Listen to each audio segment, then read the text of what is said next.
Tout est authentique, mais pas forcément historique. Bonjour Kim Thuy. Bonjour. Merci d'être venu du Québec. Vous avez pris le chemin de l'exil du Vietnam vers le Canada. Quelle est la différence entre la vérité, celle qui est inscrite dans votre livre, Rue, paru aux éditions Nialin Lévy, et l'histoire?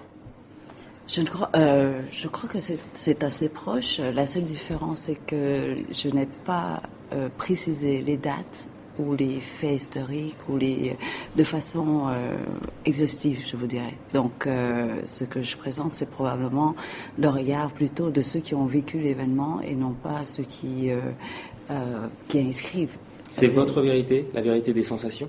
La vérité des sensations, exactement. Donc, c'est probablement seulement la mienne. Qu'est-ce que veut dire rue, ce mot en vietnamien? Alors, ça veut dire bercer un enfant, ou sinon une berceuse. C'est un mot qui est très, très, très utilisé, ou sinon quotidiennement utilisé par les mères. Il va peut-être l'être de plus en plus au Canada. Vous y êtes depuis 31 ans. En revanche, vous me disiez qu'il n'y a pas un mot de l'histoire des boat people dans l'histoire canadienne qui est enseignée à l'école. Pourquoi, selon vous? Peut-être parce qu'on est très peu nombreux en comparaison avec la communauté vietnamienne ici en France, et aussi peut-être parce que c'est une immigration qui est assez nouvelle. Ça fait seulement peut-être une trentaine d'années que nous sommes présents au Québec massivement. Alors, dans votre livre, il n'y a pas de voyeurisme, il n'y a pas de divulgation de la souffrance, mais j'ai senti, moi, comme des douleurs qui étaient parfois enfouies. Je pense par exemple à la description terrible de cet enfant qui passe des mots dans une rizière et qui, à un moment donné, va avoir quelque chose de fatal. Vous pouvez raconter ce passage? Oui, enfin, c'est une histoire que moi, j'ai pas vécue personnellement. C'est quelqu'un qui a relaté, une des mères qui en a parlé. C'est que, voilà, il y avait un petit garçon et c'était très courant dans ces années-là que les enfants aident finalement les communistes ou les patriotes à faire passer des messages par papier ou sinon tout simplement en mots, un message oral. Et il a été attrapé par les soldats qui étaient du côté pro-américain. Et il s'est fait fusiller sur place. Et la mère l'a ramassé tout simplement avec une vieille natte qu'elle avait dans sa hutte. Et voilà, ce sont des scènes qui arrivent assez fréquemment et qui ne sont que trop rarement rapportées, je vous dirais. En même temps, il n'y a pas de détails misérabilistes. Tout est dans la nuance, tout est dans les couleurs, dans les saveurs. Comment est-ce que vous avez écrit? Quelle était la volonté que vous vouliez faire passer dans votre écriture? Je voulais vraiment que le lecteur, en fait, visite un univers et non pas apprendre les faits historiques ou les conséquences de cette guerre-là, mais tout simplement comprendre un peu comment les immigrants vietnamiens à ce moment-là vivaient leur univers, ou sinon qu'est-ce qu'ils ressentaient à travers le parcours, différentes périodes, ou sinon les différents défis qu'ils ont relevés. C'est pour ça que je n'ai pas donné beaucoup de détails historiques. Quand vous êtes arrivé au Canada, qu'est-ce qui vous a le plus surpris, hormis, comme toujours, bien sûr, la météo? Qu'est-ce qui vous a le plus choqué? Vous êtes parti du Vietnam, vous aviez 10 ans, en 78. La générosité. Parce que j'arrivais quand même d'un pays en guerre, et par après, on était dans un camp de réfugiés. Donc, c'était la course contre la survie. Et puis, tout à coup, on arrive au Canada, un grand pays avec tellement d'espace.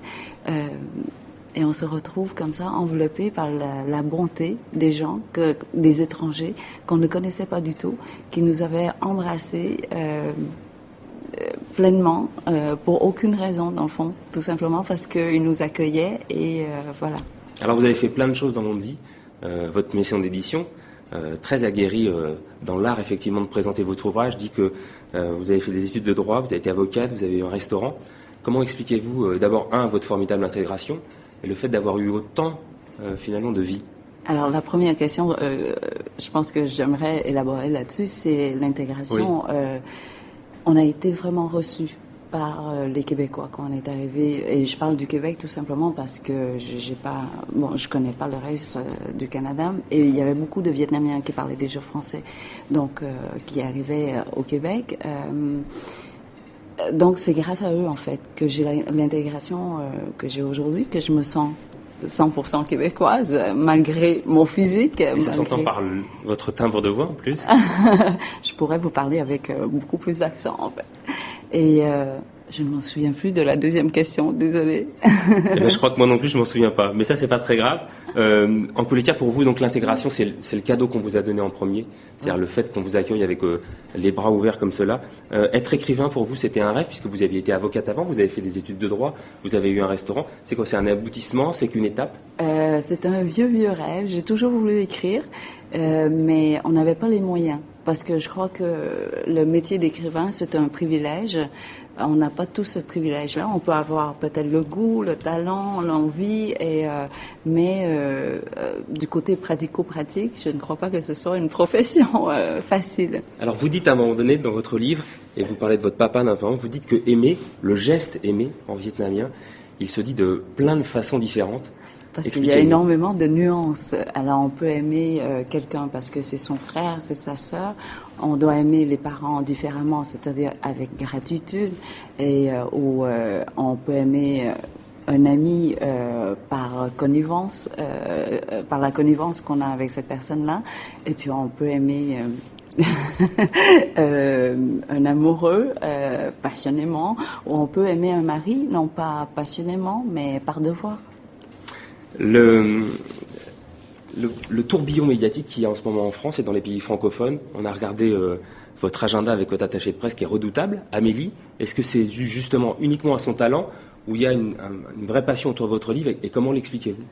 Je crois que c'est parce que le livre est petit, donc on peut le lire rapidement. Donc, vous voulez dire que c'est juste parce qu'il y a 142 pages et ça ne serait pas dû à votre talent d'écrivain? Non, je ne crois pas. Je pense que ma maison d'édition, des deux côtés en fait, les deux maisons d'édition. Vous avez Libre Expression, effectivement, au Québec, et Eliane Lévy en France. Et les deux ont travaillé très très fort. Pourtant, vous êtes sélectionné dans plusieurs jurys. Et là, encore une fois, c'est encore leur travail hein, de vraiment mettre le livre à l'avant. Donc, je n'avais même pas l'ambition de me faire publier. Donc tout ceci dépasse mes ambitions, mais vos rêves les plus fous, que je n'avais pas. En tous les cas, Rue, à lire avec gourmandise. Merci beaucoup Kim Thuy d'être venu du Canada, de nous avoir apporté un peu de chaleur avec ce très bel